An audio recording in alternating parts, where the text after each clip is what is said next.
All right, guys, promised you another very special guest on the show, and like I mentioned to him before we came on the air, been a fan ever since he was on Nashville Star. That was like I think 2 years ago. So I mean, he's still a newbie in the business, buddy Jewell, and buddy, it's a privilege to visit with you, brother. Hey, it's great to visit you, man. Thanks for having me on. Now tell us, looking back, how hard is it to believe how fast did that 20 years go, brother? You know what? Some days it does feel like 2 years ago. It really does. It's been an incredible journey. Gosh, it's taken me all around the world, and I still get paid to wear a cowboy hat and sing. I'm a pretty blessed fellow. Now the time on Nashville Star for you, as you look back at it, I mean, how much did that change maybe your view on opportunities that you had? Did you finally, was that finally the little push that you needed maybe for uh, self-confidence, if you will, for it? Yeah, absolutely. I mean, I by that time I'd been in Nashville for 10 years and was doing really well as a studio singer, demo singer. I sang on thousands of recordings over about a 9 year period, but just never could get anybody to pull the trigger to sign me. And winning the show, I think well, I tell people, being very honest about it, I think God loves me enough that He created a TV show to get me a record deal because nobody was going to give me one. And how true to your life is that? I know faith is huge in your life, and the years that we've gone through these past 3 or 4 years. I mean, how much have you had to lean on that just to maintain some sanity, brother?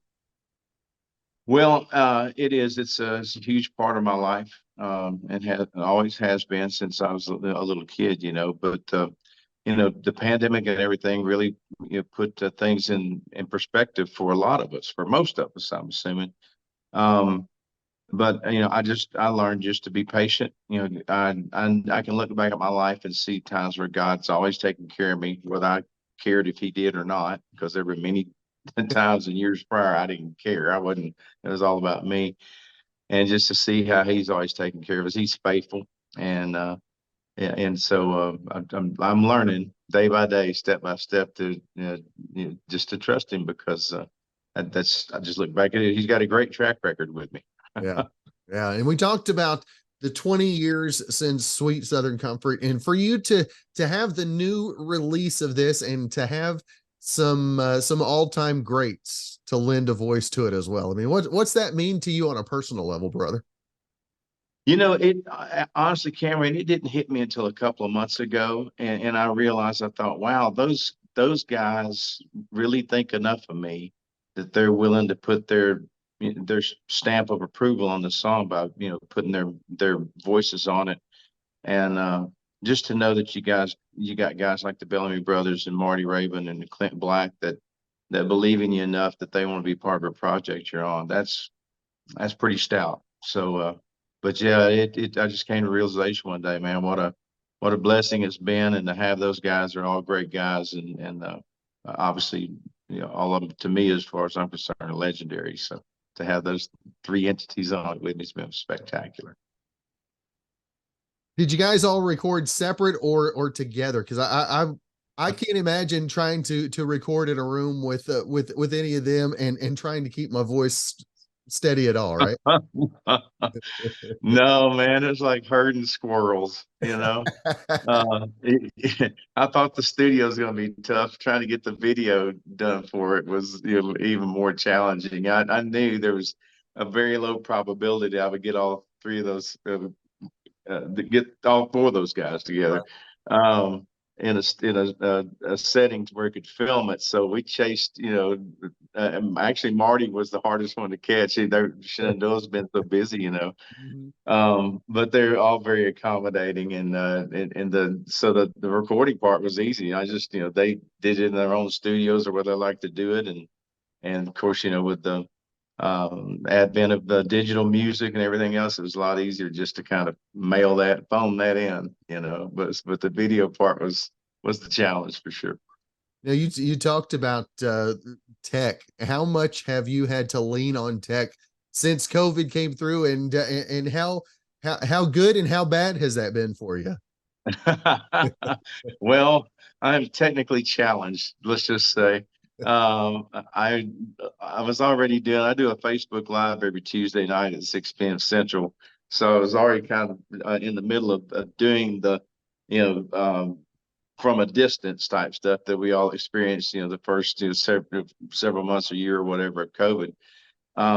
So I did kind of have that on my side, but I sometimes it gets it, technology gets me in a headlock and won't turn me loose. And it's hard whenever you get out on the road because you never know what your reception is going to be like, right? Oh, well, even today, I'm sitting there keeping my fingers crossed that you and I get to have this conversation all the way through. I live out in the boonies, which is a blessing. It's really Yes. peaceful out here and all that stuff. The horses and cornfields and things like that. But man, the cell service, the internet service here is leaves a lot to be desired.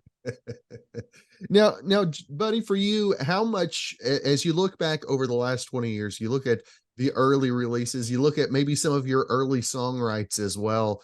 Where do you see the biggest difference in your progression? Do you see it in the rights? Do you see it in the performance, or is it just the all around? I think, well, for me, writing is always a learning process. So that's something that's ongoing for sure. Performance wise, for me, my confidence on stage, the ability to engage an audience and keep them engaged. I think that I've gotten a lot better at that just over time. I've figured out what works and what doesn't work, and having a great band behind me is it makes it even easier. And I'm very blessed to have a lot of great pickers in my band.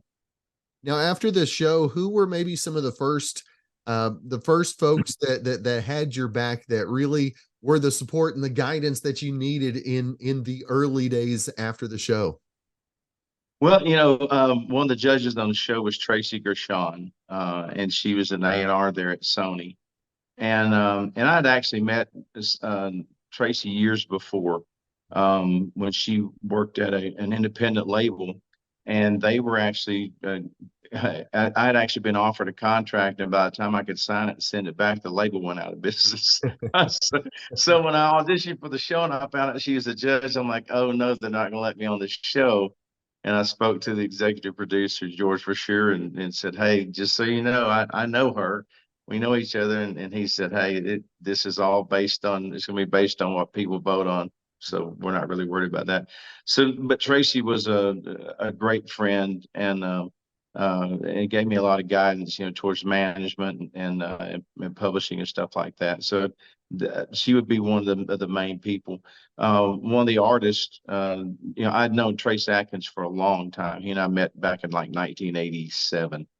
And so Trace was one of the first ones actually, to be very honest with you, I didn't tour with a whole bunch of people.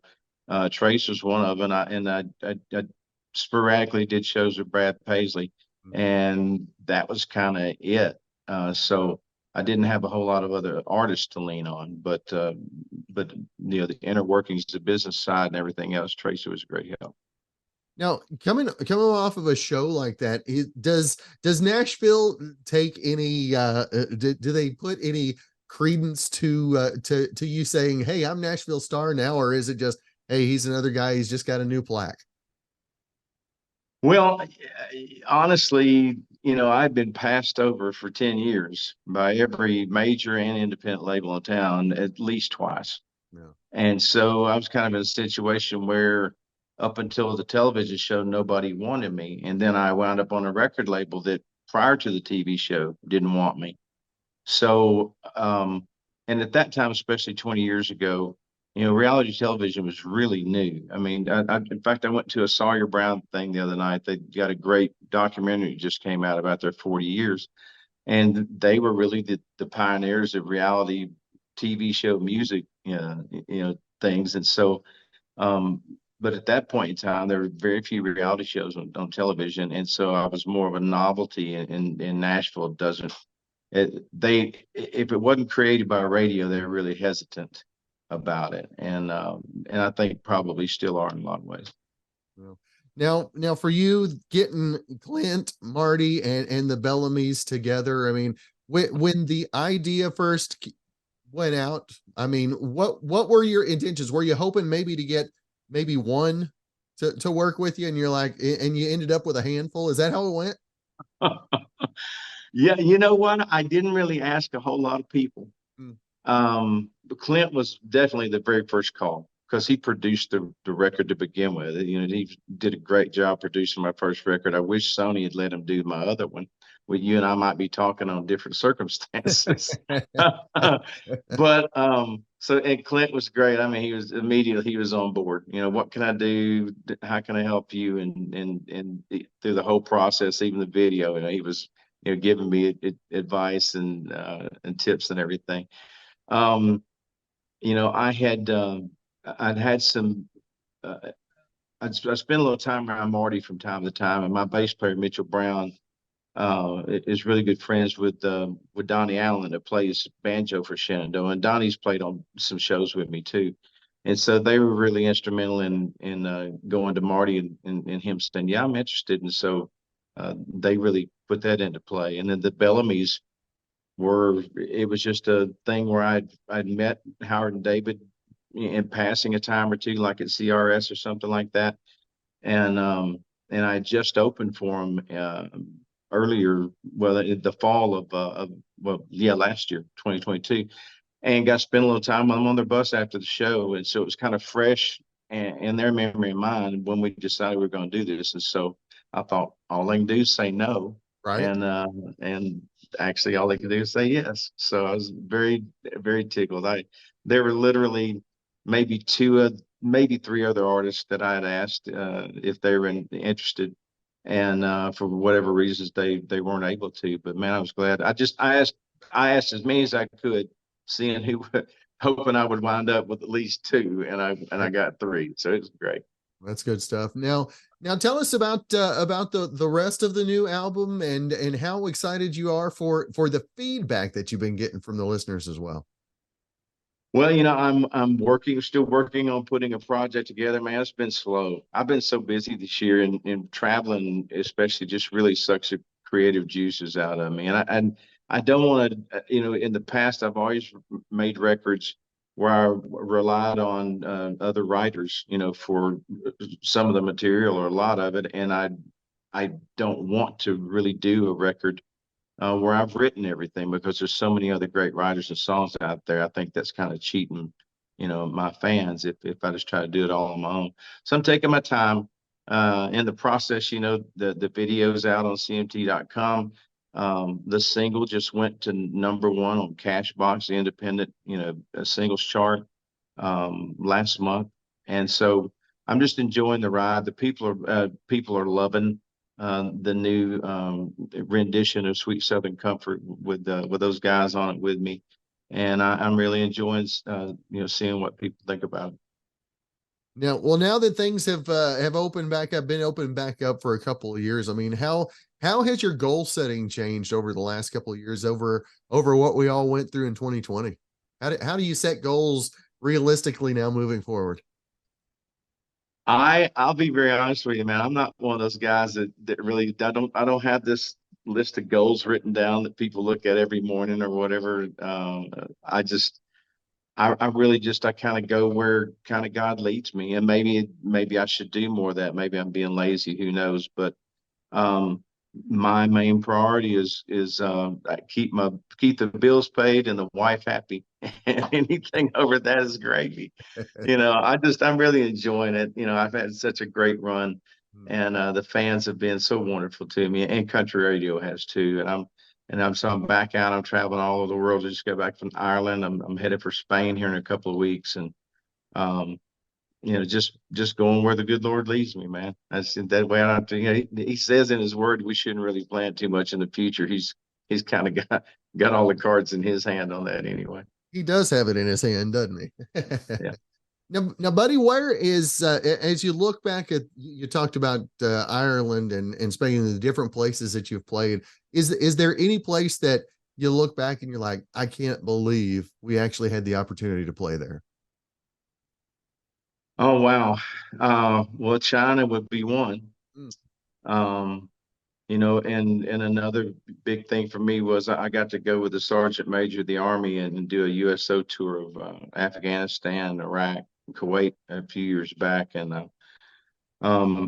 we went to forward operating bases. So it wasn't we weren't staying in the Hilton, and getting that meeting generals every morning. We were getting on the Blackhawks and flying out into the desert of the mountains and sitting down at these little outposts that were right there on the front lines. And so that was really exciting to me, and also very humbling to see just how wonderful our troops are.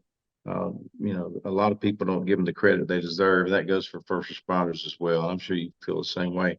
mhm. But yeah, those are places. The Grand Ole Opry.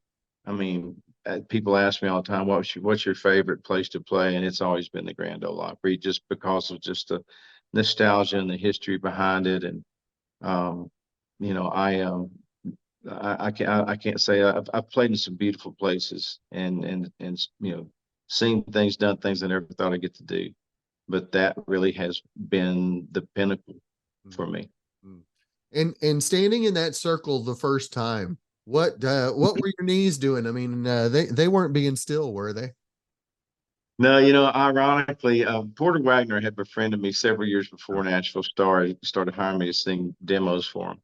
And so I had an open invitation from him, to come out and hang out, when he had room on his guest list. And I'd taken my mom with me one time. This was probably 1999 or 2000, something like that. And just not too far. Well, maybe a little closer to the show. But on a Saturday night, they drop the curtain in between shows. They clear the house, and people backstage get to go out and stand in a circle and take a picture with the WSM microphone. And so mom and I were there, and she said, "Why don't you go out there and get your picture?" And so I did. And I came back, and she said, "Someday, buddy, you're going to be standing in that circle and singing for real." And so I kind of had that in my mind when I walked out there. I honestly don't remember much about the performance. It was so surreal. It was like it was like an out of body experience. Um, I felt actually pretty comfortable. I think it's because I felt like I was watching it instead of participating. When I came off, Clint brought me on, and when I came off stage, somebody grabbed me and said, "Hey, did you see that?" And I'm like, "What?" And they said, "You got a standing ovation when you went on and another one when you came off." And I didn't even really realize it. I was just so caught up in the moment, and standing on that wood there from the Ryman and thinking about all the people that stood there before, Patsy Cline, Johnny Cash, Marty Robbins. And it was just a really incredible feeling for me. That's right. Well, buddy, I always want to make sure and let our listeners or viewers know where they can keep up with all the stuff you've got going on, the new music, the upcoming tours, social media. Where's best place folks can keep up with everything you got going, brother? Yeah, and thank you for allowing me to do that. So buddyjewell.com, and Jewell has two L's, Jewell. Is probably the main base. You can find my tour schedule there, merchandise and all kind of stuff, pictures and videos. I am on Facebook, Instagram, X. That's Watch hard to out for get the used to. imposters out there. Do what, man? That's hard to get used to. Yeah, no kidding. Um, yeah, watch out for imposters out there. There's a bunch of people saying they're me, but look for the blue check mark, the blue circle, the white check mark, or whatever. And then there's a great app that encourage people to download, because you can follow any artist in any genre. It's called Bands in Town. Mm-hmm. It's free, and you can track your favorite artists on there, and you get updates on whenever they post a new show, and you can actually have it send you reminders as the show's getting closer. So Bands in Town's a great way to actually get out and see me. That's good stuff. Well, buddy, like I said before, it's a privilege to visit with you today, man. I enjoyed getting to know you a little better, and I look forward to catching you when you come out Southwest Oklahoma way. Man, I hope to be out there sometime next year for sure. Well, buddy, again, it's a privilege. I thank you for your time, and hopefully we'll do it again real soon. You bet, Cameron. Thanks for being a blessing to me, man.